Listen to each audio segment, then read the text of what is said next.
Nous sommes de retour, mesdames et messieurs. Info 7, c'est dimanche. Dimanche, c'est la rétrospective de la semaine, mesdames et messieurs. Aujourd'hui, nous allons avoir les points de vue d'un candidat à la présidence de la République.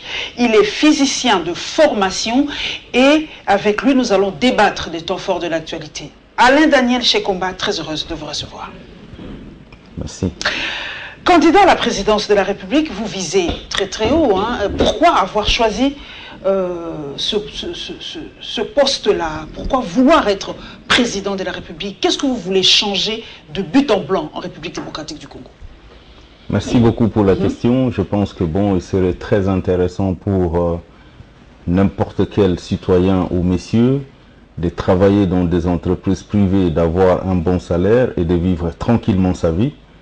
Mais je me dis qu'aujourd'hui, comme directeur d'entreprise, mes décisions et mon travail n'impactent que 300 agents et 300 familles, alors que demain, comme président de la République, mes actions et mes décisions impacteront 80 millions de Congolais. Et je pense que le choix est clair. Je préfère que mes actes et mes actions impactent 80 millions de vies. Vous voulez diriger la RDC comme une entreprise? Vous êtes le Trump congolais alors?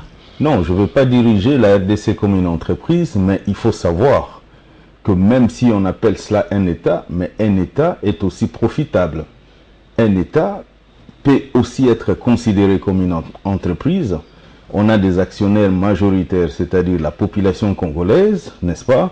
Les actionnaires minoritaires, c'est-à-dire les investisseurs, ceux qui apportent de l'argent pour le développement ou pour améliorer l'outil de production de la République démocratique du Congo. Et les dirigeants qu'on choisit sont comme des directeurs généraux et chacun pour servir une entreprise.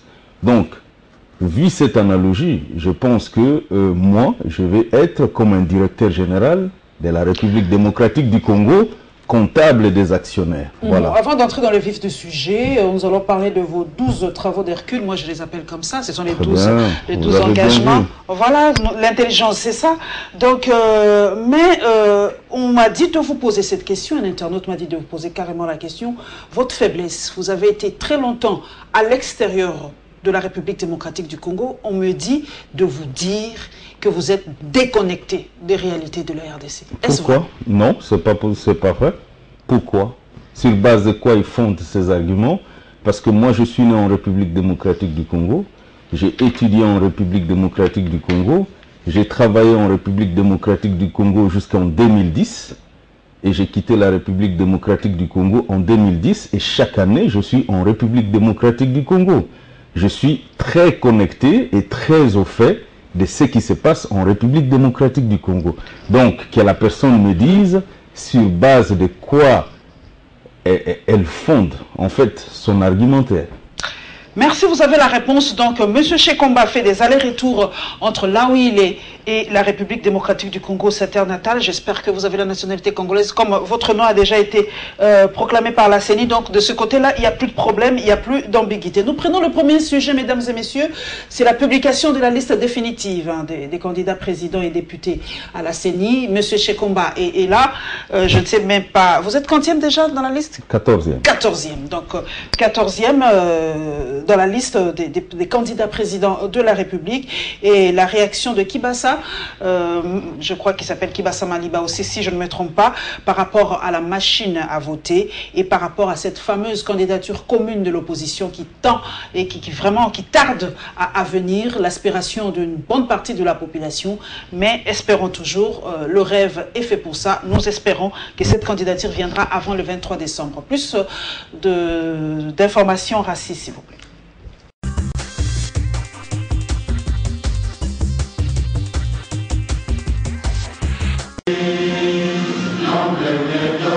La publication des listes définitives des candidats fête ses jours intervient conformément au calendrier électoral publié par la CENI, à en croire Jean-Pierre Kalamba, le rapporteur de la CENI qui a lu le procès verbal portant publication des listes des candidats présidents et députés nationaux. Il faut que Mpouta Marie-José, Alliance des élites pour un nouveau Congo, Badibanga Ntita Sami, les progressistes. Pour le président de la CENI, Corneille Nangaa, avec cette publication, c'est une étape importante qui vient d'être franchie, fixant le cap des élections au 23 décembre 2018. Cette étape de candidature est clôturée par la publication des listes définitives des candidats aux élections présidentielles et législatives nationales comme prévu par le calendrier. Les listes de candidatures ou les listes des candidats aux provinciales ayant été rendues publiques le 24 août dernier. Un nouveau pas de géant vient ainsi d'être franchi et le chemin est définitivement balisé en direction des élections du 23 décembre prochain. Pour Corneille Nangaa, le processus électoral est irréversible. Les compétiteurs, notamment le parti politique, doivent se mobiliser. La machine a voté la litanie des préalables évoquée par les experts britanniques renforce les doutes sur la fiabilité de cet outil. De ce fait, l'UDPS Kibasa demande à la CENI d'en tirer les conséquences et de rejeter une fois pour toutes la fameuse machine. L'UDPS Kibasa encourage l'implication de l'Église catholique dans le processus électoral et l'invite à poursuivre son accompagnement jusqu'au déploiement de ses nombreux observateurs dans tous les bureaux de vote, surtout dans le Congo profond. Au peuple congolais, voici venu le moment de prendre à bras le corps votre destin, notre destin. Il faut sanctionner sans réserve cette majorité qui a totalement échoué. D'où l'opération Pimela Bangosa électorale doit se mettre en marche. Prenons donc d'assaut nos ruelles, nos rues, nos quartiers, nos communes, nos villages, nos villes, nos provinces, pour faire sonner la cloche du changement dans le but d'assurer une victoire écrasante et ainsi redonner à notre peuple sa dignité longtemps perdue. Tenons bon, l'UDPS 20.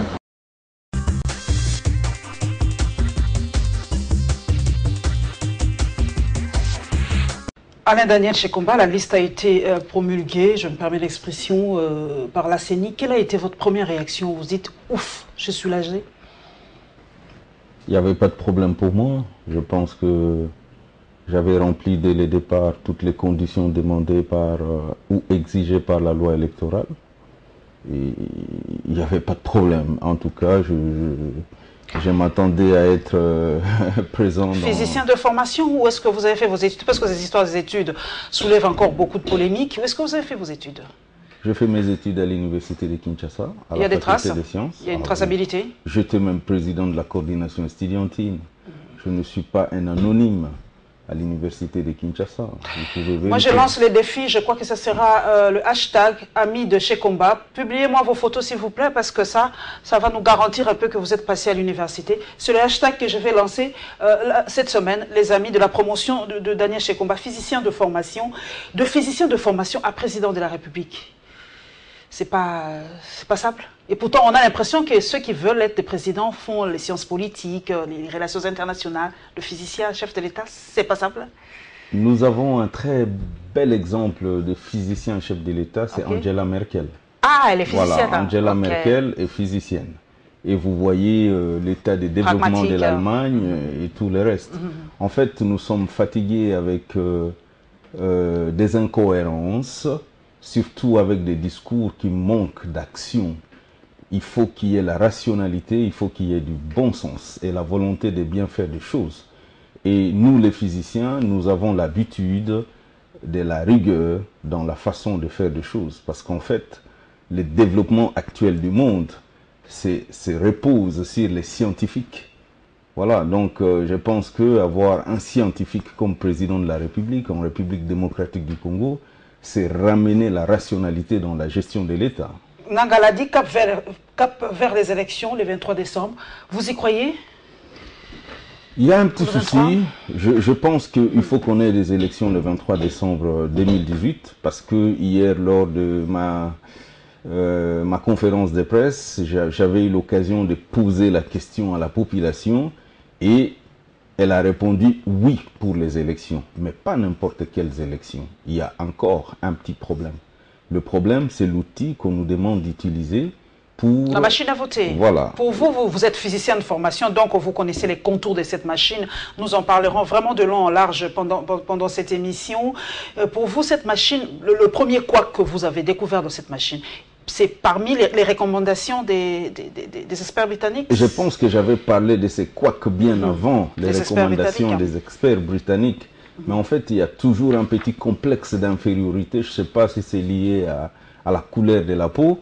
Quand c'est un noir, un Congolais qui parle de ça, bon, c'est pas très plus au sérieux. Mais quand ce sont des experts britanniques, tout le monde... Je me rappelle avoir tourné une émission avec Molière TV. Papa Lemba Lemba. Voilà.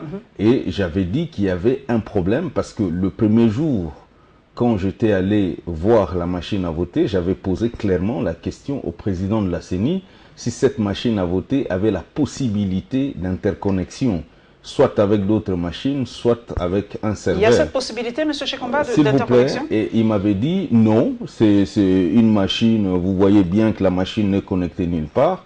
Quelle n'était pas ma surprise de voir lors des réponses ou sur la liste des réponses que la CENI avait envoyée à l'IDPS, que cette machine avait non seulement des interfaces ou des modems GSM, 3G, il y avait aussi la possibilité de connexion par Wi-Fi, il y avait la possibilité de connexion Wi-Fi, mesdames physique. et messieurs, c'est Wi-Fi. Oui, oui. Il y avait aussi la possibilité de connexion satellitaire. Alors, je me pose la question, moi qui suis physicien et qui travaille depuis 20 ans dans le secteur de l'informatique, j'ai une entreprise d'informatique, je me dis que pourquoi avoir commandé un équipement avec des interfaces qui n'étaient pas nécessaires pour le travail si ce n'est qu'une simple imprimante, comme on le dit. Non, je me rappelle que c'est moi qui avais dit ces noms d'imprimante à bulletin de vote sur site pour la première fois, après avoir visité la machine. Et donc, je pense qu'il y a un problème avec ces interfaces, non seulement qui ont fait que la machine coûte un peu plus cher, parce qu'en fait, plus vous ajoutez des interfaces, plus vous ajoutez l'argent, n'est-ce pas? Alors que si ces interfaces n'étaient pas nécessaires, la machine aurait coûté moins cher. C'est pour ça que j'avais écrit au président de la commission électorale indépendante une lettre, il y a de cela 3 semaines, c'est déjà déposé, pour qu'il puisse nous éclairer, nous les acteurs politiques, les acteurs de la société civile et pourquoi pas les représentants de la communauté internationale, parce qu'aujourd'hui, vous savez qu'il y a la mission des Nations Unies qui est au Congo, qui est en train d'aider à la réalisation du processus électoral en République démocratique du Congo. Donc, tous les acteurs impliqués et surtout d'associer la population au travers d'un débat public radio-télévisé. Mais ça m'étonne, jusqu'aujourd'hui, je n'ai toujours pas reçu une réponse de la CENI et je commence à penser que ça m'inquiète. Parce qu'en fait, avec cette machine, parce que Nangala dit qu'on le veuille ou pas, qu'il neige, qu'il vente, qu'il pleuve, les élections se feront avec ces machines à voter. Quelle sera la réaction de Daniel Chekomba? Vous allez boycotter les élections ou vous allez aller avec ces machines? Je vais vous donner clairement ma réaction. Ma réaction, c'est que le Congo appartient aux Congolais. Le Congo n'appartient pas à la commission électorale indépendante et encore moins à son président. Ça veut dire que la commission électorale indépendante est un organe technique qui propose des outils. Mais si la population trouve que cet outil ne permettra pas à ce que le résultat publié soit le reflet du choix, je ne pense pas que le président de la commission électorale indépendante va imposer aux Congolais l'outil qui ne veut pas. Donc, je ne vais pas ici dire oui, le président de la commission électorale indépendante a dit c'est cet outil ou rien. Alors, nous sommes dans une dictature. Où est la place de la population là-dessus? L'argent avec lequel on a acheté ces machines, c'est l'argent du trésor public. N'est-ce pas? Alors, si on utilise l'argent du trésor public pour acheter quelque chose qui appartient à l'État, mais on peut au moins se justifier. Les propriétaires de l'argent du trésor public, mais c'est la population congolaise. Voilà, nous allons rester dans les mêmes dossiers. Nous allons avoir le rapport technique des experts britanniques sur cette machine qui, jusqu'à aujourd'hui, continue à faire couler beaucoup d'encre de salive. Vous voyez déjà les réactions de Daniel Chekomba, pas très d'accord avec cette machine, malgré les assurances de Corneille Nangaa, mais On verra plus tard comment ça va se passer, l'installation de ces machines dans les aéroports. Coucou à Rachel Kissita qui nous a dit qu'elle a expérimenté cette machine à l'aéroport international d'Ndjili. Donc nous allons nous aussi avoir beaucoup plus de précision, Rassi, s'il vous plaît.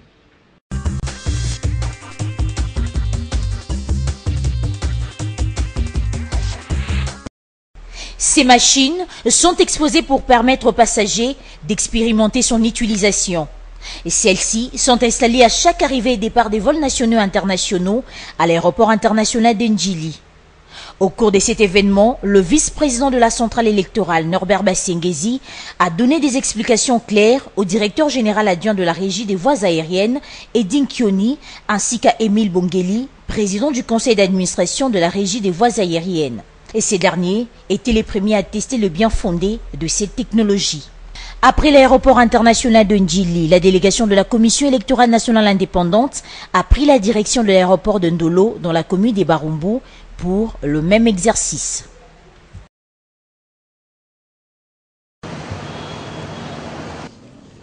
Ce rapport technique indépendant sur le fonctionnement de la machine à voter intervient à 97 jours de la tenue des scrutins du 23 décembre prochain. Dans son mot des circonstances, l'ambassadeur de la Grande-Bretagne a rappelé que la mission de ses experts n'est pas de certifier cette machine, mais plutôt d'étudier son fonctionnement. Après avoir expérimenté cette machine pendant 2 mois, Nick Branson, consultant chez Westminster, a formulé quelques recommandations à la CENI. Nous recommandons que le CENI envisage la mise en œuvre des mesures suivantes. Le premier, c'est sur l'écran. Désactiver les communications externes, le carte SIM et le Wi-Fi, jusqu'au moment où celles-ci sont nécessaires. L'appareil est équipé d'une antenne Wi-Fi et peut opérer avec une carte SIM. Cela peut rendre la machine vulnérable à des connexions non sollicitées avant l'élection. La CENI devrait empêcher la création possible d'une passerelle de communication avant le jour de scrutin. Une démonstration sur l'utilisation de la machine à voter a été faite en présence de plusieurs invités par Rossar Malonda, secrétaire exécutif de la CENI. La CENI rappelle que la dernière machine sera en route vers la RDC ce mardi 18 septembre. Elle confirme aussi que la liste définitive des candidats pour les législatives nationales et la magistrature suprême sera rendue publique le 19 septembre.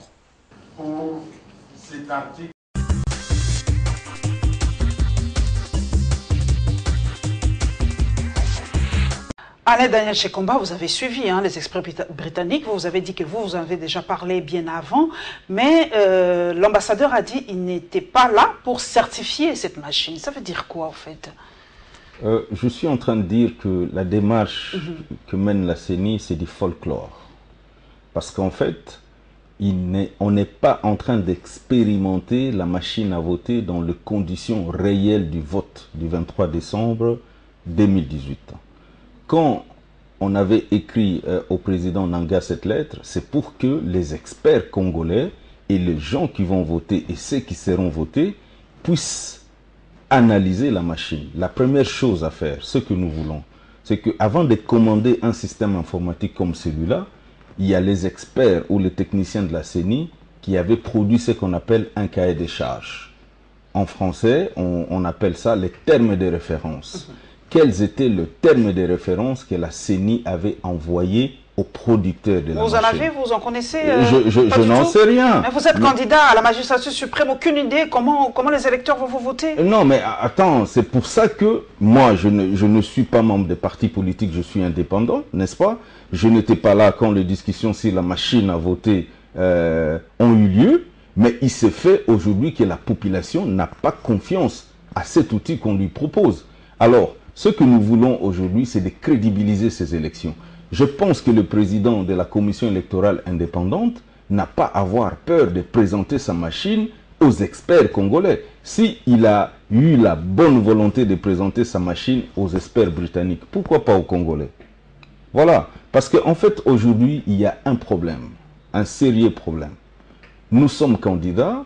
Nous pensons que les élections du 23 décembre nous donnent l'opportunité de changer le destin du Congo.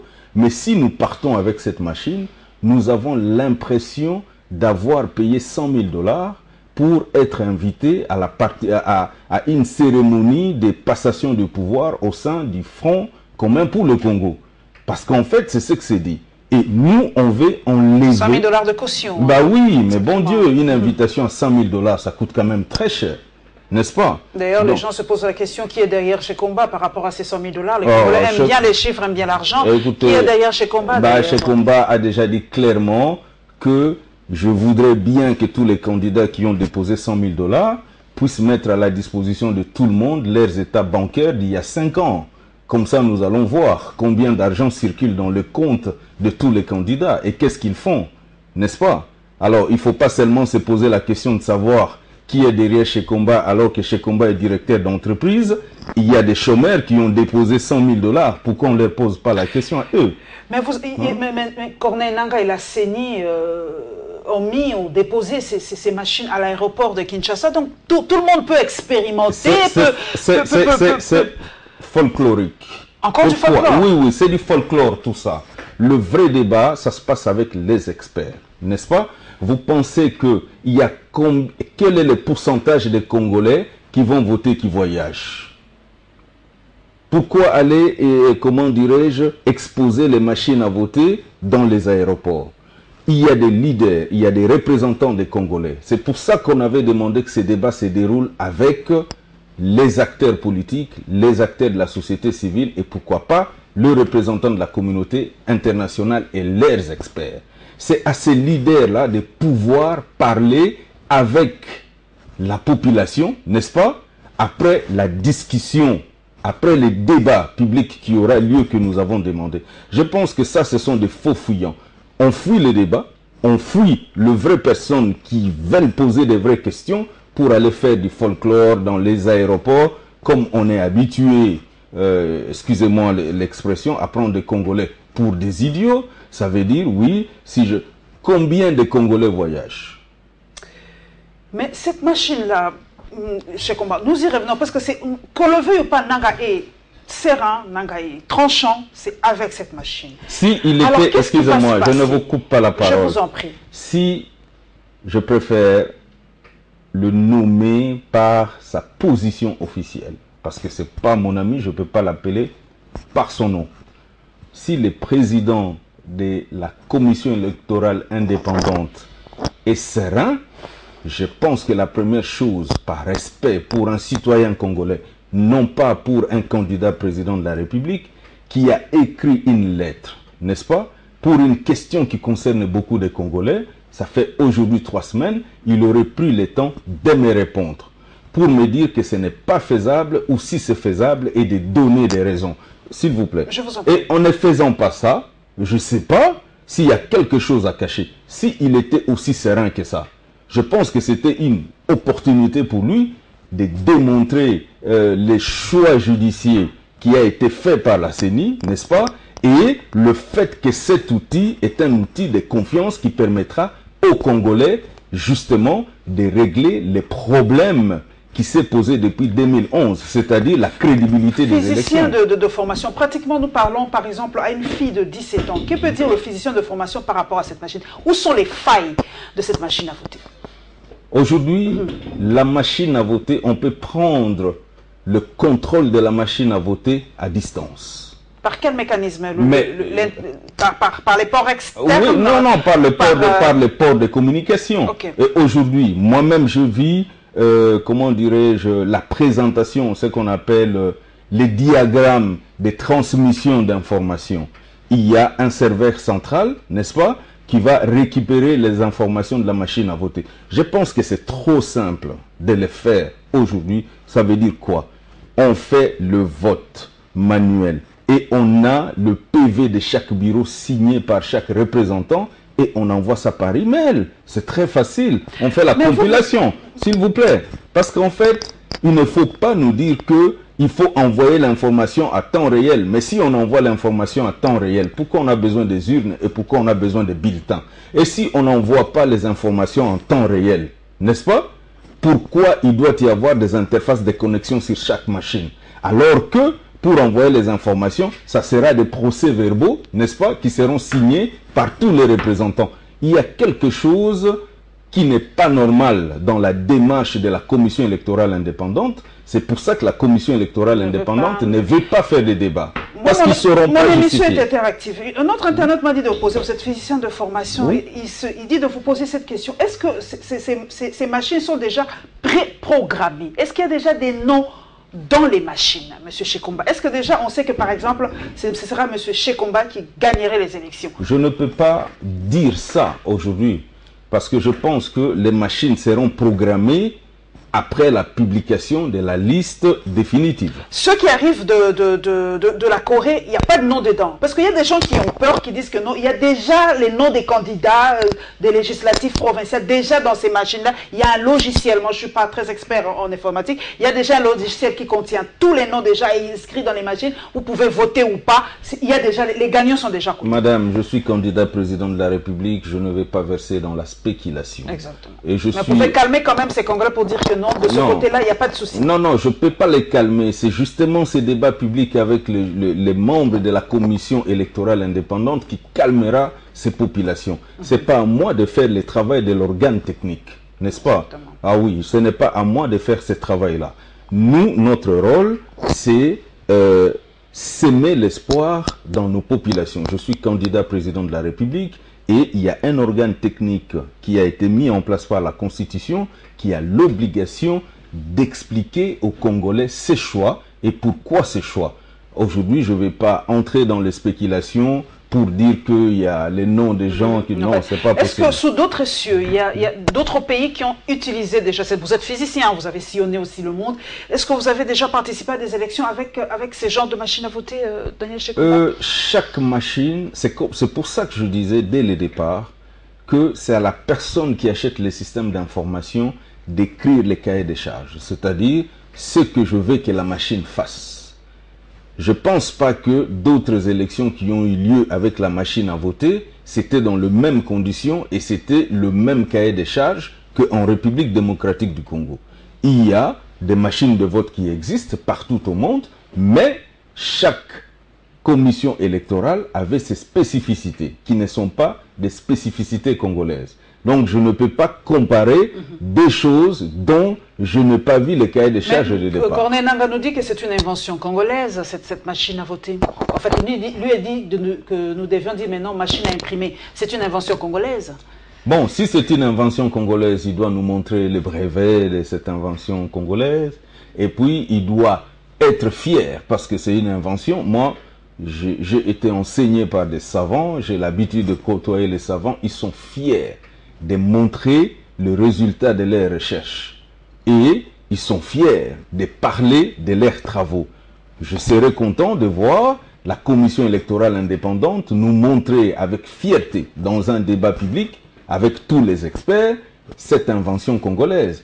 Il ne faut pas que nous puissions avoir peur de cacher notre intelligence si on l'a. Donc, dernière question, avant de passer vraiment à autre chose, vous n'avez donc pas encore lu le cahier des charges de ces machines à voter? Je ne sais pas si quelqu'un a déjà vu le cahier des charges de cette machine à voter. Je serais curieux de voir. Parce que quand on achète un système d'information, ce sont les techniciens de l'entreprise qui achètent le système d'information qui écrivent les cahiers des charges. Et c'est sur base de ces cahiers des charges que le prestataire va répondre. Voilà.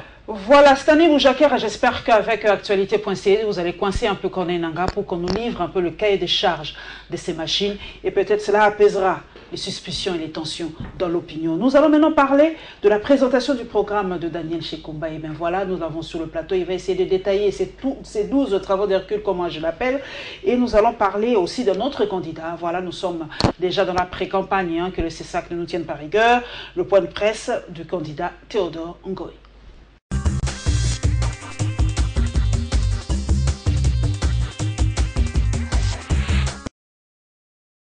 D'après les pasteurs Théodore Ngoï, comme il a soutenu Jean-Pierre Bemba en 2006 sur base d'un accord politique, Théodore Ngoï espère voir les sénateurs les soutenir aussi cette fois-ci pour qu'il soit élu président de la République avec plusieurs voix.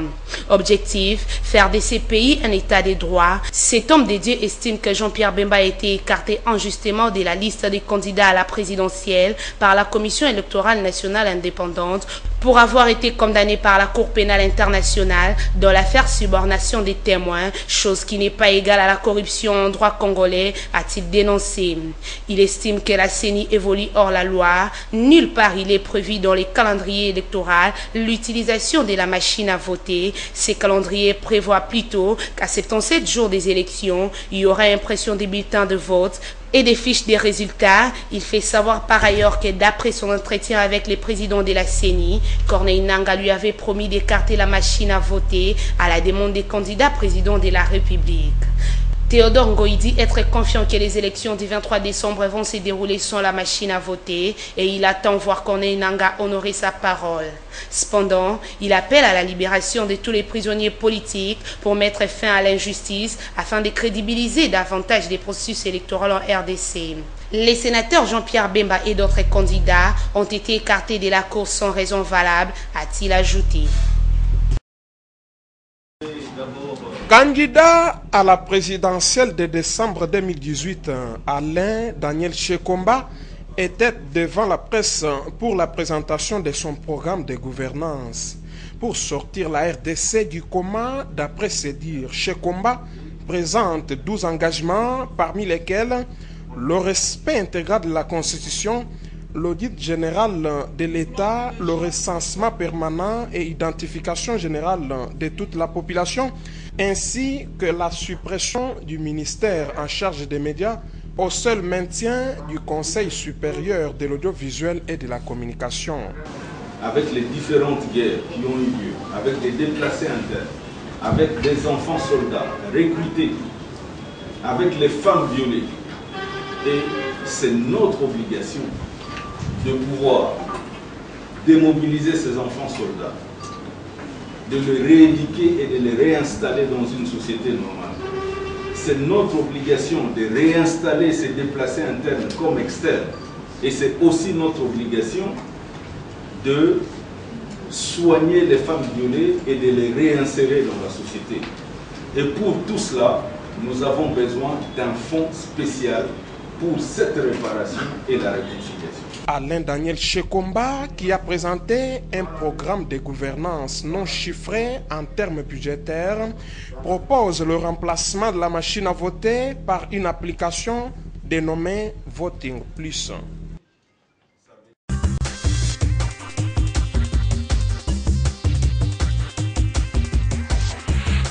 Mesdames et messieurs, permettez-moi de vous lire rapidement, très rapidement, les 12 engagements du candidat pour que vous puissiez avoir une idée.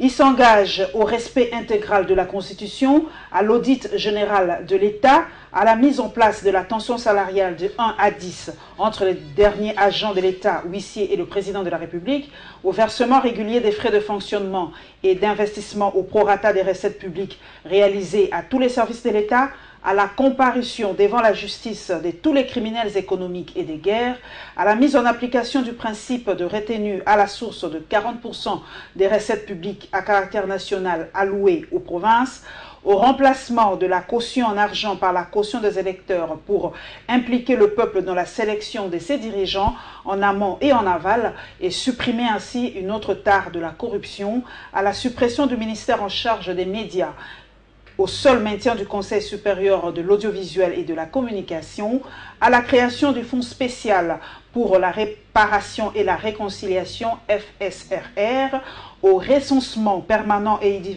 identification générale de toute la population, à la construction de la prospérité et la dignité de chaque Congolais et enfin à la garantie de l'intégrité territoriale. Donc pour Alain Daniel Shekomba, il doit sortir son pays, la République démocratique du Congo, du coma. Cela semble quand même cogner un peu la version de l'autre côté, parce qu'on nous dit que le Congo va mieux. Depuis plus de 15 ans, depuis plus de 20 ans, ça va, tout est vraiment en marche, tout est en ascension, tout va bien. Mais quand vous dites sortir le Congo du coma, vous voyez l'image du coma? Ça veut dire quoi là? Nous sommes vraiment à ce point aussi malades, aussi... Je ne comprends pas très bien. Moi je vois l'image et ça me choque personnellement. Je pense que c'est la bonne image.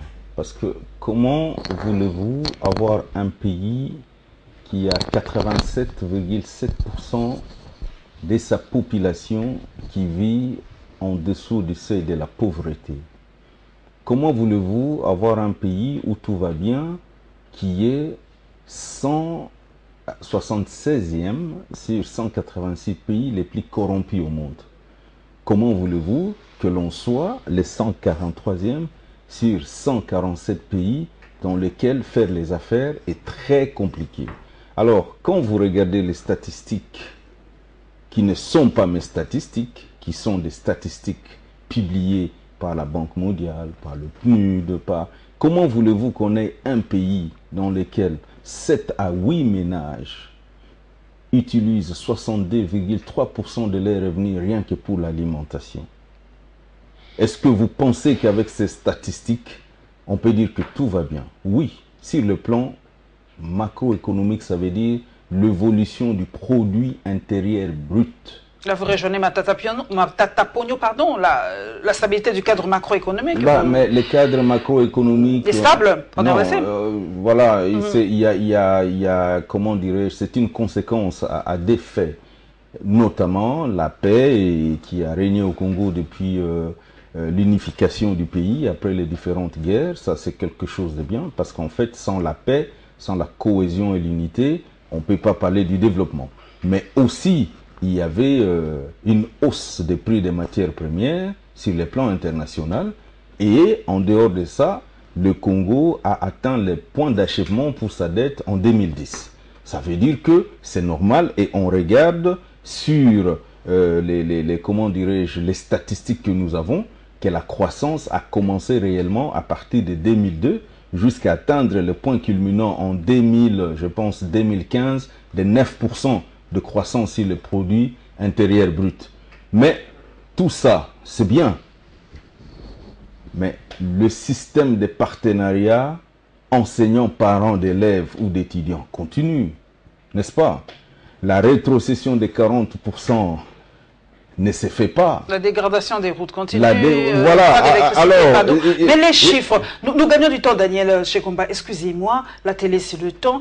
On vous reproche de ne pas donner un chiffre. Les autres candidats ont parlé de leurs chiffres qui vont atteindre 100 milliards. Il y en a même à 400 milliards, il y en a à 12 milliards, il y en a je ne sais pas moi à combien. Mais Daniel Shekomba, pas de chiffres. On me dit, vous naviguez à vue. Comment vous allez vous engager avec vos 12 travaux d'Hercule sans un montant approximatif vous fixé par vous? Je ne navigue pas à vue. Je ne navigue pas à vue. J'ai toute la responsabilité d'un gestionnaire d'entreprise qui est habitué aux chiffres et qui connaît l'importance des chiffres. Aujourd'hui, nous avons un budget de l'État de 5 milliards de dollars, n'est-ce pas? Et quand vous regardez dans les rapports de la Cour des comptes de ces pays, nous avons des dépassements budgétaires dans certaines institutions de 200%, de 400%, et pas d'engagement du tout dans certains secteurs. La première chose à faire pour quelqu'un qui est responsable, ce n'est pas d'ajouter de l'eau dans un seau qui est troué. La première chose à faire, c'est d'abord de colmater les seaux avant de commencer à ouvrir le robinet pour... C'est ce qu'a fait Matata Ponyo, fermer tous les trous, il ne payait pas la dette intérieure et tout ça. On avait l'impression qu'il y avait une certaine stabilité. Vous voulez faire cette fiction-là? Je ne suis pas venu ici pour répondre de la gestion du Premier ministre Matata Ponyo. Moi, je fais un peu la comparaison pour essayer de comprendre. Parce que quand vous dites colmater les trous, les gens pensent un peu à Matata Ponyo qui avait fait un peu cette même politique de boucher un peu, de ne pas trop sortir l'argent. Oui, non, ce n'est pas trop sortir l'argent. Ça veut dire ne pas ajouter de l'argent, n'est-ce pas, en termes de prêts, parce que, oui, aujourd'hui, quand vous regardez des calculs simples, nous avons un produit intérieur brut par habitant de 800 $, multiplié par 80 millions de Congolais. Ça vous fait combien? Ça vous fait 64 milliards de produits intérieurs bruts. N'est-ce pas? Alors, les chiffres, on les connaît, mais il ne faut pas impressionner les gens avec les chiffres. Il faut poser des actions qui vont rationaliser l'utilisation de l'argent. Parce qu'aujourd'hui, les gens parlent de 80 millions de dollars et 80 milliards. Les 80 milliards, on prend 80 milliards moins 64, ça fait combien? Ça fait à peu près 16 milliards. Ces 16 milliards vont financer quel projet? Et même la croissance dont on parle, c'est la croissance de quoi? La croissance du produit intérieur brut ou la croissance de quel indicateur? Vous vous rendez compte? S'il vous plaît, je continue. Je vous en prie. Et on a vu dans ces pays, je connais la croissance de produit intérieur brut en République démocratique du Congo depuis 60, on n'a jamais atteint une croissance au-delà de 9%. Je préfère rester rationnel. Je sais ce que je fais parce que je suis un candidat président de la République responsable qui veut donner des chiffres quand ces chiffres valent la peine. Je prends dans vos engagements les points qui m'ont touché quand même, c'est la création du fonds spécial pour la réparation et la réconciliation. On avait quand même quelque chose comme ça après Sun City. Je ne sais pas comment ça s'appelait encore. La commission de vérifier de vérité et réconciliation. C'est un peu la même chose. Non, mais non, c'est pas la même chose parce qu'en fait, ce qu'on a retenu de Sun City, c'est que c'était encore comme l'accord de Saint-Sylvestre, le partage de pouvoir. La commission vérité et réconciliation, c'était réellement la commission qui intéressait les Congolais. Parce que la justice devait être faite. Les Congolais qui ont perdu leurs membres de famille n'ont jamais eu une justification de ceux qui ont pris les armes pour tuer les Congolais et pour piller les ressources de ces pays. En fait, les gens étaient contents, n'est-ce pas, de se partager les postes 1 + 4, mais les rapports de la commission vérité et réconciliation, on n'a jamais vu. Mais la variante que j'ai là, ce n'est pas essentiellement vérité et réconciliation. Vous allez voir, le point 5 de mes engagements, c'est la comparution devant la justice des criminels économiques et des criminels de guerre. Là, vous faites peur. Là, non, vous allez être combattu. Les gens n'aiment pas ça ici en République démocratique du Congo. En fait, les méchants combattent toujours les bons, mais les bons gagnent toujours. À la fin, excusez-moi, en fait, aujourd'hui, il y a des gens, par leur activité économique, ont pillé ces pays et ont appauvri les Congolais. Il y a des gens, par leur activité de guerre, ont tué les Congolais, n'est-ce pas? Et personne n'a rendu justice à ces Congolais-là. Et on dit toujours, la justice sociale rime avec la paix sociale. Aussi longtemps qu'il n'y aura pas la justice sociale, et cette justice, qui doit la mettre en place? Mais c'est l'État. L'État dont je serai le garant une fois élu. Donc, quand on parle du fonds spécial... Ça sera pour dédommager un peu... Absolument. Nous avons 500 000 déplacés internes en République démocratique du Congo à cause de l'instabilité des guerres dans les Kasaï, à l'Est. Ce combat est sûr de maîtriser cette région de la RDC, cette région qu'on appelle le ventre mou de la RDC? Non, mais pourquoi je suis candidat si je ne peux pas réfléchir et mettre en place des projets cohérents pour résoudre ces problèmes, résoudre les problèmes des enfants soldats? Permettez-moi, je fais une comparaison. Kabila, depuis 2011, n'arrive pas à maîtriser cette région. Vous y arriverez, Shekomba, Daniel? Je m'appelle Shekomba. Voilà, donc on ne peut pas comparer les gens qui portent des noms différents et qui ont des expériences différentes. Ok, recensement permanent et identification de la population. Vous êtes sûr de savoir qui est congolais, qui ne l'est pas aujourd'hui? C'est pour ça que nous devons les identifier. Aujourd'hui, on profite des élections pour donner des cartes des électeurs. Mais pourquoi on n'a pas des cartes d'identité, surtout dans un monde... Comment vous allez faire pour faire ces cartes d'identité? Mais c'est très facile. C'est très facile, mais comment on a fait... Depuis 1997, depuis le départ de Mobutu, nous n'avons pas une carte, pas d'électeur, mais une carte d'identité. On n'en a pas depuis 1997. Non, depuis... L'âge de ma fille, d'ailleurs. Depuis 1984, il n'y a plus d'identification dans ces pays, alors que c'est très facile. Nous avons déjà les kits qui sont utilisés par la commission électorale indépendante, n'est-ce pas? Nous avons une base de données et ça sera bien parce que nous disons chaque Congolais aura une carte de santé, une carte nationale de santé pour lui permettre d'accéder aux soins de santé primaires. Alors ça sera une motivation pour les Congolais de s'identifier, enfin. N'est-ce pas? Nous allons terminer un peu par nous. J'ai lu que vous allez mettre un peu en veilleuse le ministère. Attendez, je cherche cela. À la suppression carrément du ministère en charge des médias au seul maintien du Conseil supérieur de l'audiovisuel de la communication.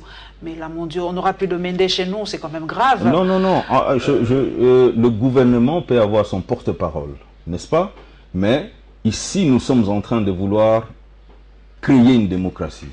Nous allons en quoi ce ministère pour vous pose problème? Pratiquement, le ministère de la non, mais le ministère est en train de jouer le rôle de police aujourd'hui. Ça veut dire le ministère ferme certaines chaînes de télévision, certains journaux qui ne sont pas de son obédience. Mais on ne construit pas une démocratie sans laisser la presse libre. Donc je pense que, comment dirais-je, le Conseil supérieur de l'audiovisuel et de la communication, c'est un organe d'appui voulu par la Constitution pour garantir l'impartialité de la diffusion de l'information. Voilà, donc, et puis, les 12 engagements que vous voyez, c'est le résultat des consultations que nous avons eues avec des Congolais. Au mois de février de cette année, on avait recruté plus de 30 000 jeunes Congolais qui sont allés écouter la population. Et vous allez voir que tous ces 12 engagements reflètent réellement ce que la population congolaise veut. N'est-ce pas? Je ne vis aucun engagement qui a été contesté en disant la population congolaise ne veut pas la comparution devant la justice de criminels économiques et de criminels de guerre. Je n'ai pas vu là, comment dirais-je, un Congolais qui me dit qu'il ne voudrait pas qu'on puisse rendre justice aux fonctionnaires, n'est-ce pas, en mettant en place une tension salariale qui leur est favorable. Donc, au lieu de... Je pense que ça aurait été mieux que les gens critiquent, n'est-ce pas, la logique et la profondeur des engagements, n'est-ce pas, au lieu de... Nous allons passer à autre chose, mais moi j'aime bien, je n'ai pas vu dans vos engagements, ça c'est une question vraiment personnelle, la place de la culture congolaise et du tourisme. Donnez-moi... Où ça se trouve? Parce que j'ai l'impression que la culture est vraiment le parent pauvre de secteur en République démocratique du Congo. On n'en parle pas, on ne parle pas de la culture, on ne parle pas du tourisme, on n'en parle pas, je ne vois pas ça. Parce que peut-être je n'ai pas bien saisi votre pensée. Oui. Explicitez. La pensée, avant de faire fonctionner n'importe quelle structure de l'État, il faut déjà que cet État existe. Et qui est de la bonne gouvernance et qui est de l'autorité de l'État. Donc l'État n'existe pas. L'État est défaillant. Et vous voyez, c'est la conséquence, c'est, comment dirais-je, la pauvreté, l'insécurité, manque de distribution équitable, les inégalités qui ne disent pas leur nom. Alors, qu'est-ce que nous visons dans ces engagements? 3 choses.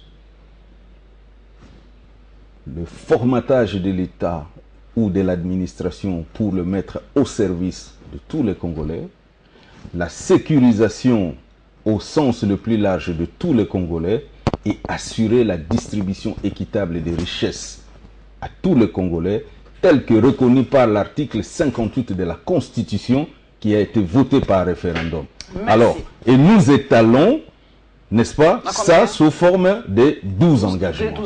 Nous allons aller à la CPI, vous le savez, mesdames et messieurs. Le verdict sur la condamnation de Jean-Pierre Bemba est tombé, mais il n'ira pas en prison. Il est un homme totalement libre, mais il a été condamné à payer une certaine somme d'argent. Et nous allons avoir le point de presse de la CPI ici à Kinshasa par rapport à ce verdict.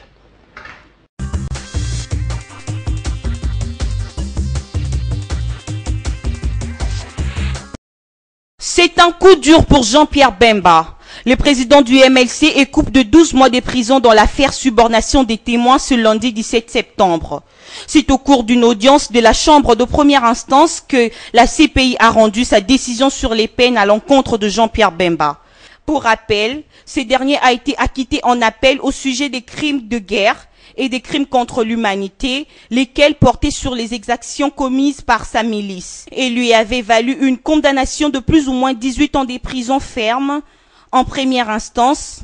L'on se croirait face à une libération, mais l'opposant congolais avait encore à approuver à la CPI dans l'affaire subornation des témoins. 14 témoins avaient été soudoyés par Jean-Pierre Bemba et ses avocats afin qu'ils présentent de faux témoignages devant la CPI, une corruption confirmée par cette dernière par la cour d'appel qui avait alors renvoyé le prononcé de la peine à une date ultérieure.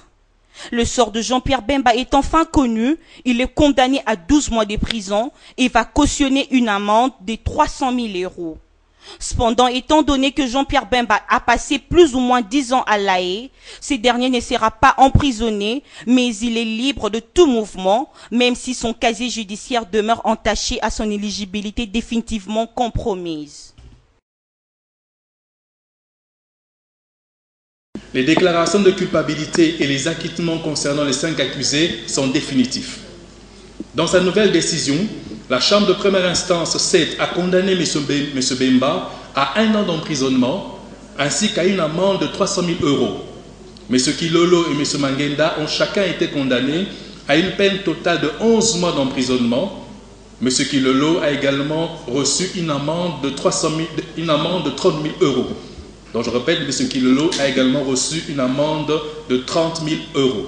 La Chambre a ordonné que soit déduit de ces peines le temps déjà passé en détention sous ordre de la Cour et a par conséquent considéré que les peines d'emprisonnement avaient été purgées.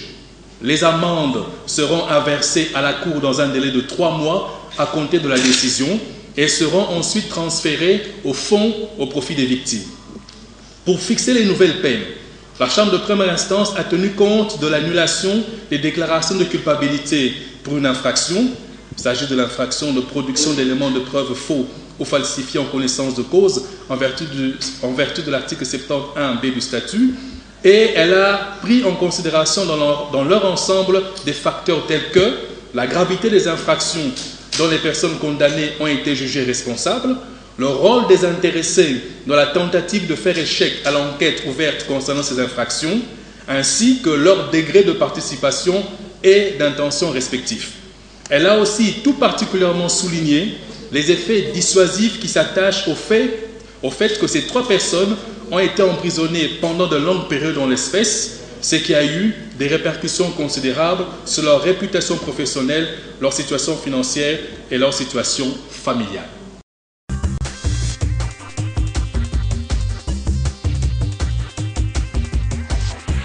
Daniel Chekomba, Jean-Pierre Bemba a été écarté de la course à la présidentielle. Est-ce pour vous un rival de moins? Non, pas du tout.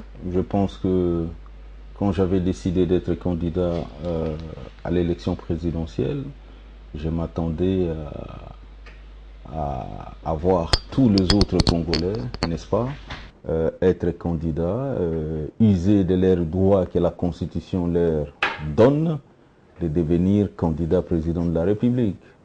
Voilà, donc j'aurais bien souhaité qu'il soit de la course. Mais la Cour pénale internationale a condamné quand même à payer 300 000 €, même s'il est totalement libre. Son casier judiciaire, on l'a dit, est quand même assez entaché. Donc pour vous, vous avez appris quand même que la RDC veut quitter ou souhaiterait quitter la Cour pénale internationale. Votre avis par rapport à cette Cour? La RDC a raison de ne plus être en odeur de sainteté avec cette Cour? Je préfère ne pas commenter sur ce sujet. Pourquoi? Vous êtes candidat à la présidence, vous devez avoir un point de vue par rapport à cette Cour. Je suis candidat à la présidence et je pense que tout est question des rendez-vous du donner et du recevoir. Qu'est-ce que la RDC donne à cette Cour, n'est-ce pas? Et qu'est-ce que cette Cour donne à la RDC? Je suis un gestionnaire d'entreprise, un homme d'affaires. Tout est fonction des profits qu'on tire de sa participation dans une institution. C'est une institution internationale, n'est-ce pas? Et qu'est-ce que cette institution a apporté à la République démocratique du Congo en termes de la justice et de la paix? Aujourd'hui, nous avons encore des criminels de guerre en République démocratique du Congo qui sont en train de courir les rues, qui ont amassé de l'argent, qui sont devenus des députés nationaux et qui continuent à gérer la République démocratique du Congo. Alors, s'il vous plaît, si aujourd'hui nous prenons des engagements pour que la République démocratique du Congo elle-même puisse juger ces criminels, c'est que la Cour pénale internationale n'a pas suffisamment approfondi la question des crimes en République démocratique du Congo, quoi qu'il y ait beaucoup de rapports des Nations Unies sur les abus et les violations des droits de l'homme depuis 1997 jusqu'à 2003.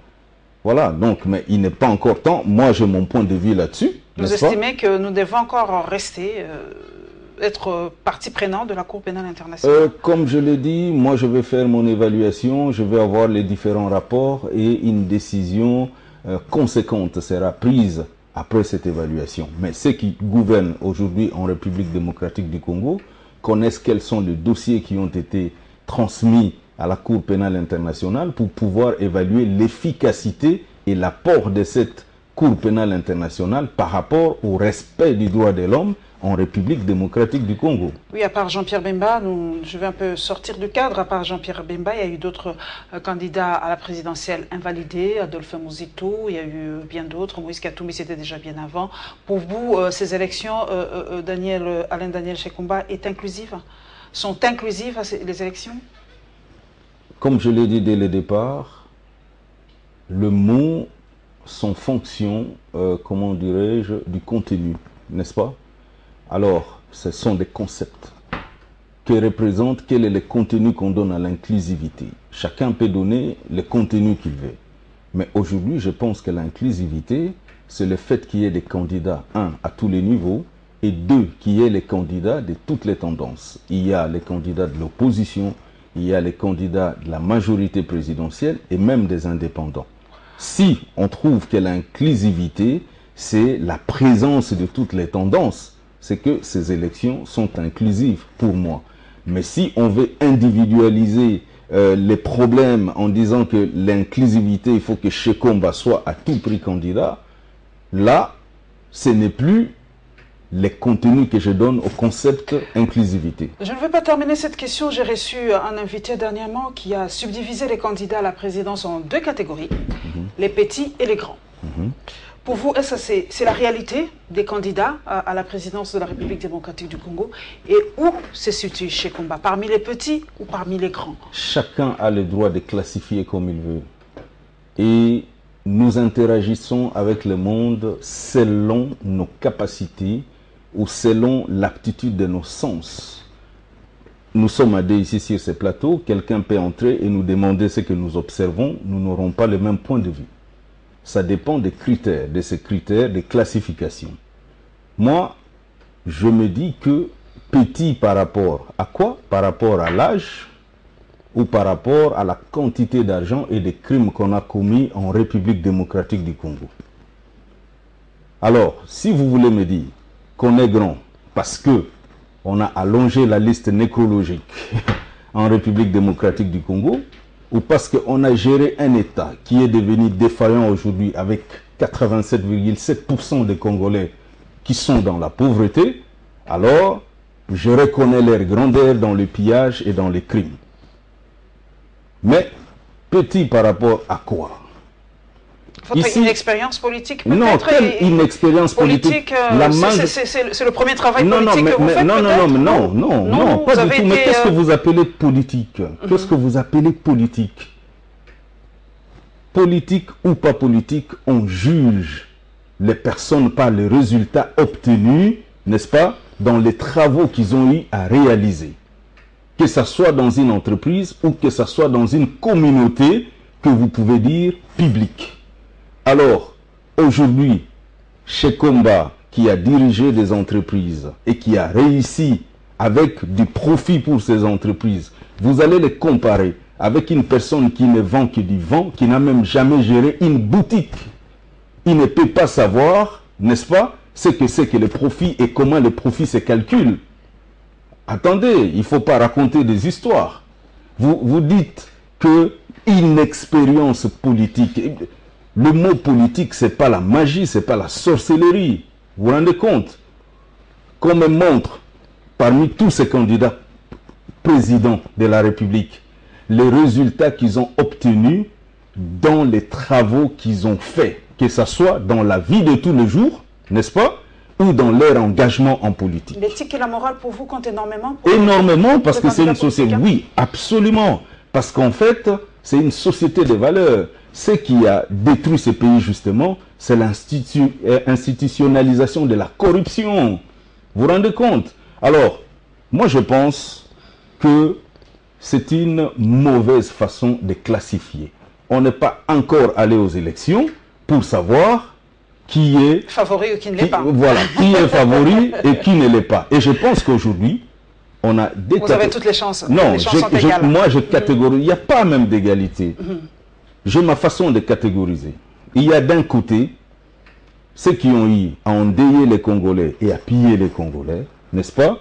Et qui nous ont produit les résultats que nous avons aujourd'hui. La défaillance de l'État. Et les Maboko Pembe comme ce combat. Et les autres qui ont eu à travailler aussi dans d'autres secteurs et qui veulent ramener cette expérience justement dans la gestion de la chose publique, voilà, en rationalisant la gestion, en apportant du bon sens. Je ne peux pas terminer cette partie parce que vous êtes candidat président de la République par rapport à la jeunesse. Avec ce phénomène Oudjana, vous avez suivi le compte-rendu du ministère, du gouverneur de la ville par rapport à ce phénomène. Quelle est votre réaction par rapport à ça? Parce que déjà, les abus ont commencé. Moi, j'ai vu cette vidéo sur Internet où les policiers, on commence déjà à arrêter les gens, même pendant la journée des jeunes filles, même pendant la journée, sous prétexte qu'elle a une mini-jupe. Alors pour vous, est-ce que vous n'avez pas peur de débordement? Est-ce que pour vous, le gouverneur de la ville a raison de mettre cette police derrière ces jeunes filles? Déjà, l'Oudjana, c'est une conséquence de la défaillance de l'État dont on parle aujourd'hui. Non-encadrement de la jeunesse, n'est-ce pas? Alors, on ne peut pas se prévaloir de ses propres turpitudes. Je pense qu'aujourd'hui, le gouverneur de la ville, mettre le policier pour régler le fait que l'État a failli à sa mission, c'est un aveu d'échec pour vous? C'est un aveu d'échec, clairement. Parce que, quels sont les mécanismes d'encadrement de la jeunesse qui ont été mis en place par le gouvernement, les gens qui ont l'expérience de la gestion?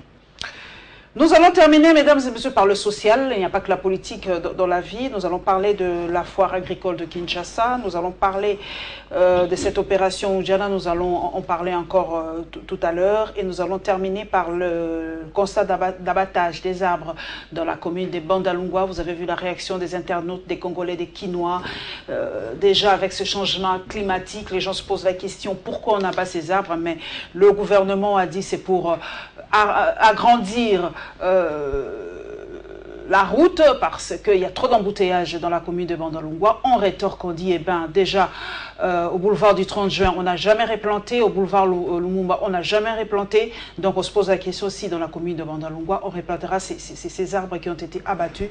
Moi, j'ai eu personnellement froid au dos parce que je suis environ écologique. Disons-le comme ça, vraiment, voilà, le mot est tellement long.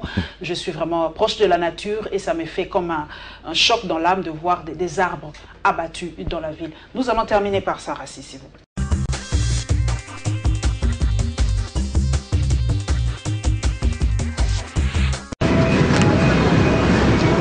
Nous sommes dans la commune de Bandalungwa, sur les tronçons Bakayaou, avenue Kisangani. Ici, on assiste à l'opération abattage d'arbres, alors que la capitale de la RDC fait face au changement climatique. Selon notre source, au total 18 arbres seront coupés pour désengorger les tronçons. Des poteaux et panneaux publicitaires se trouvant sur ces parcours ne sont pas épargnés. Ces travaux effectués par le ministère provincial de l'Environnement s'exécutent sur instruction du président de la République pour élargir l'avenue Kassavubu, a indiqué notre source. C'est pour lutter contre les embouteillages habituels sur cette avenue. Cette opération, considérée comme un crime contre la nature, s'effectuera pendant 3 jours avant les travaux de marquage par le VD. Notre source rapporte que le lancement de ces travaux pourrait intervenir le mercredi 19 septembre par le ministre des ITPR. Il s'y est dénoté que cette opération s'effectue à la grande déception de la population de ce coin de Kinshasa, qui dit être exposée à la chaleur.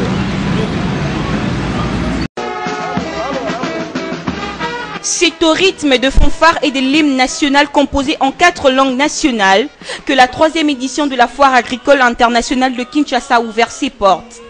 L'objectif poursuivi est de reconnaître et valoriser l'agriculture congolaise et le développement rural. André Kimbuta, gouverneur de la ville de Kinshasa, a lors de son allocution félicité et encouragé les inventeurs et exposants ainsi que toutes les femmes maraîchères. Je peux omettre de féliciter et d'encourager les différents exposants et participants à cette 3e édition de la FAIKIN qui, malgré la conjoncture difficile, ont répondu présent au rendez-vous. Ma maman maraîchère, merci Minginabi Onyoso. Il a par ailleurs demandé à tous les Quinois à s'investir dans la production de l'huile de palme, de cacao, de coton, qui jadis ont fait la fierté de la RDC.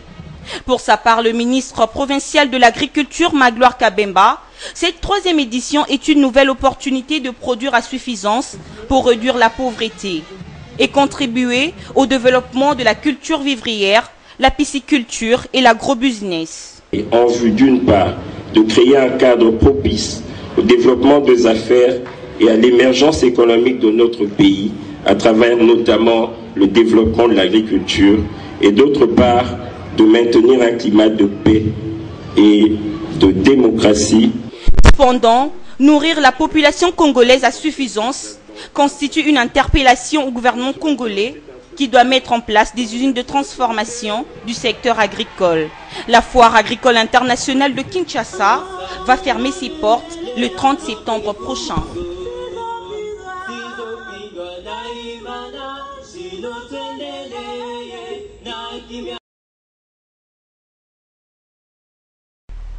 C'est une opération qui vise à aller dans tous les coins où ces jeunes filles sont installées avec leurs partenaires afin de les arrêter en flagrant délit, a déclaré le général Kassongo. Des policiers seront déployés dans les endroits tels que bars, hôtels et boîtes de nuit pour récupérer ces adolescentes dont l'âge varie entre 12 et 17 ans et qui se promènent à moitié nues et se livrent à l'activité sexuelle payante avec des hommes âgés.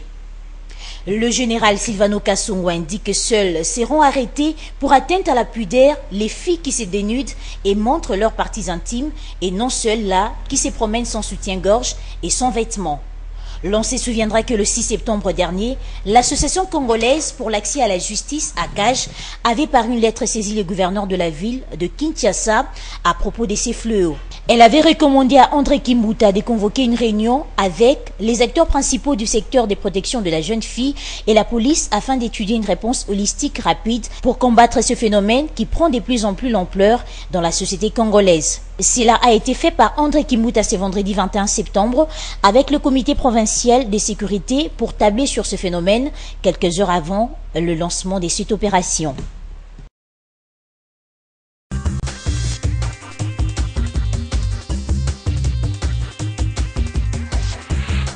Daniel Chekomba, nous revenons de ce phénomène Oudjana parce que nous avons des enfants, nous avons des petites sœurs et tout ça, avec déjà, moi je trouve, cette déviation de nos policiers. Nous avons déjà suivi cette vidéo ce matin, c'est déjà rien que la première journée.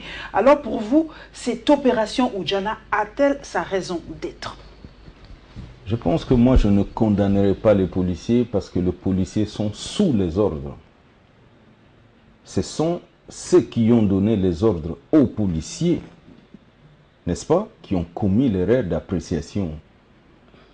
Il faut par contre mettre en place des mécanismes d'encadrement de la jeunesse. La question est qui est Oudjana aujourd'hui? Parce qu'on ne sait pas qui est Oudjana. On va arrêter qui? Parce que moi, je ne mâche pas les mots, je le dis. Parce que ceux qui ne se portent pas des soutiens-gorge, ceux qui portent des mini-jupes, ceux qui ont des tresses, qui est Oudjana? On ne sait plus. Parce que moi, j'ai vu cette vidéo, cette fille, elle était bien habillée, mais les policiers ont dit qu'elle avait une mini-jupe. On ne comprend pas. C'est quoi une Oudjana? Est-ce qu'il y a une description fixe d'une Oudjana? On ne comprend pas très bien. Cela nous ramène à l'époque regrettable de la Deuxième République, où on arrêtait les gens parce qu'ils portaient des cravates, où on arrêtait les femmes parce qu'ils ne portaient pas des pagnes.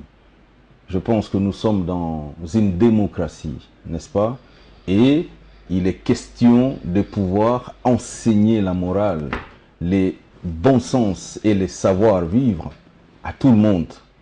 Aujourd'hui, on est en train de s'attaquer aux effets, mais pas aux causes.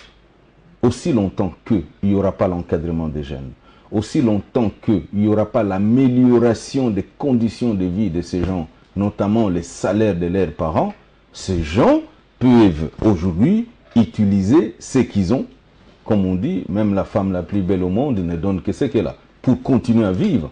Donc ce n'est pas une solution, mais par contre, c'est un aveu d'impuissance, comme vous avez dit, ou une acceptation de la mauvaise gestion que nous sommes en train de vouloir corriger. Foire agricole à Kinshasa, pour vous, est-ce que vous avez déjà fait un tour à la foire internationale, Daniel Shekomba? Je viens d'avoir l'information, ça me plairait bien, parce que je pense que c'est un des leviers des développements, oui, l'agriculture en République démocratique du Congo, parce que d'après les statistiques que nous avons 80 millions d'hectares cultivables, et aujourd'hui, on ne cultive que 12% de ces 80 millions. Qu'est-ce qui manque? L'argent, pour les matériels, ou la volonté politique de mettre l'agriculture au premier plan? Puisque beaucoup mettent les minerais au premier plan. On a négligé l'agriculture et pourtant nous avions été à un moment le grenier de l'Afrique. Hein. C'est le bon sens et la volonté de bien faire. Et c'est ce bon sens et la volonté de bien faire qu'il faut ramener dans la politique congolaise. Parce qu'aujourd'hui, il faut reconnaître que l'économie congolaise est monolithique. L'économie congolaise dépend essentiellement de l'industrie extractive et des minéraux. Chaque fois qu'il y a hausse des prix des minéraux à l'international, il y a croissance. Et chaque fois qu'il y a baisse des prix des minéraux à l'international, les gens n'ont pas réfléchi à la diversification de l'économie et surtout à la transformation des matières premières localement. Et donc, comment dirais-je, nous pensons que nous avons des leviers sur lesquels nous allons accroître la production nationale et surtout les revenus aussi, et entre autres l'agriculture qui va s'accompagner avec un grand projet d'infrastructure. Parce qu'en fait, le fait que le Congo est, comment dirais-je,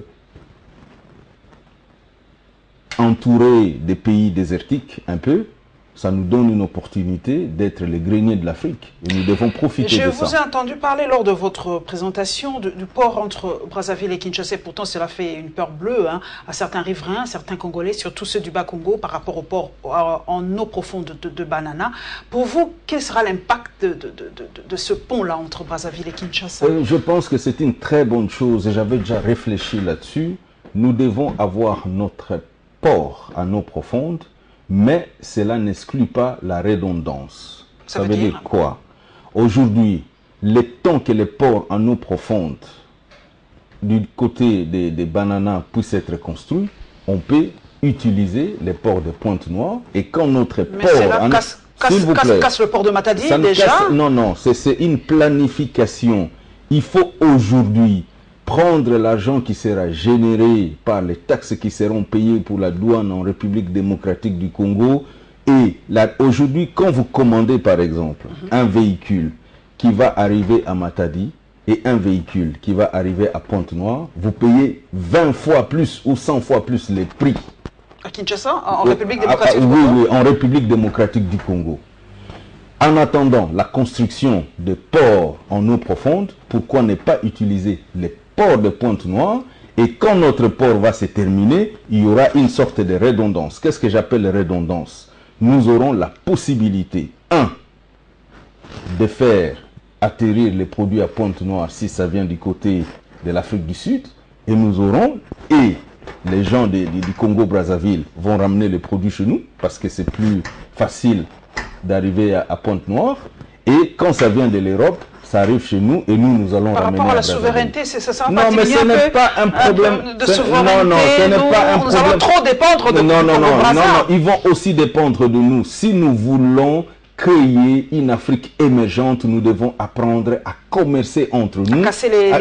À commercer entre nous, déjà, à commercer entre nous, avoir des échanges entre nous et avoir des projets d'intérêt commun. Si nous avons des projets d'intérêt commun aujourd'hui avec le Congo-Brazzaville, je pense que ça va renforcer nos relations d'amitié. Si nous avons des projets d'intérêt commun avec nos 9 voisins, ça va renforcer nos amitiés. Et ils ne jetteront pas un coup d'œil à nos richesses, comme l'eau par exemple. Vous avez entendu parler de ce projet de prendre l'eau du fleuve Congo, de la rivière Ubangui.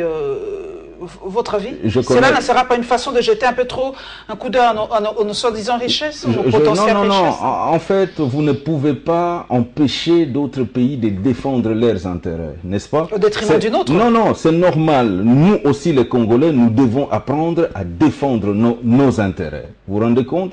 Alors, je ne peux pas empêcher un pays de défendre ses intérêts parce que moi je ne défends pas les miens. Je commence d'abord par défendre mes intérêts, mais je pense que il est très important aujourd'hui, nous qui pensons Afrique pour les Africains, de pouvoir créer les projets d'intérêt commun pour les Africains. Nous allons terminer par cette image d'abattage d'arbres dans la commune de Bandalungwa. Votre réaction à chaud, Daniel Shekomba, une bonne raison pour agrandir la route et éviter les embouteillages selon la réaction du gouvernement?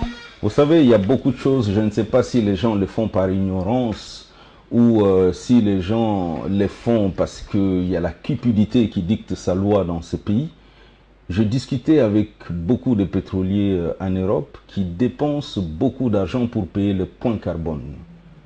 Des sociétés comme Total, des sociétés comme Eni en Italie, ils payent des milliards, même jusqu'à 1000 milliards d'euros ou de dollars pour la pollution qu'ils sont en train de créer dans ce monde. Mais la République démocratique du Congo peut vendre ses points carbone et récupérer cet argent pour investir dans les projets de développement comme l'agriculture, comme le développement de l'énergie renouvelable, parce qu'aujourd'hui, c'est 80 millions de Congolais, il y a 74 ou 74 millions de Congolais qui n'ont pas d'électricité. En fait, c'est question d'avoir une vision claire. Vous vous rendez compte? Quand les gens parlent de mobilisation de ressources, de mobilisation d'argent, on sait déjà par où on peut avoir 1000 milliards pour financer les projets de développement en République démocratique du Congo. L'environnement, c'est quelque chose de très important parce que nous n'avons que la terre pour vivre, n'est-ce pas? Et ne pensons pas que la terre va se limiter avec nos courtes vies. Nous allons léguer cette terre à nos enfants et ils vont léguer la terre à leurs enfants. Voilà, mesdames et messieurs, ce sont les dernières paroles d'Alain Daniel Shekomba, candidat à la présidence de la République, physicien de formation. Il a dit, nous allons léguer cet héritage, notre terre, à nos enfants. Voilà un peu ce message fort. Nous devons en tout cas tout faire pour que ce pays soit meilleur. Et il a parlé de ces 12 engagements. Moi, je les appelle les 12 travaux d'Hercule, espérant qu'il sera l'Hercule congolais qui réalisera ces travaux qui paraissent un peu infaisables si le mot existe. Nous, donc, ici à Congo Web Télévision, nous souhaitons donc bonne chance dans la poursuite de ses ambitions. Merci à vous d'être passé à la barre, comme on l'a dit, l'expression est consacrée. Merci à tous mes followers, à tous ceux qui ont posé leurs questions à Daniel Shekomba. Merci à Stani Boujakera, un coucou à actualité.cd. C'est vraiment actualité.cd qui me permet en tout cas d'avoir aussi des informations à la seconde et à la minute. Ils abattent un travail de titan. Merci donc à Stani Boujakera, à Passion Igodi et pourquoi pas à Israël Moutala et à Rachel Kitita. Nous devons nous jeter des fleurs parce que nous abattons un travail admirable en République démocratique du Congo. Merci à Rassis et à Freddy Kipemon, la régie finale. On se retrouve avec un réel plaisir le dimanche prochain. Inch'Allah.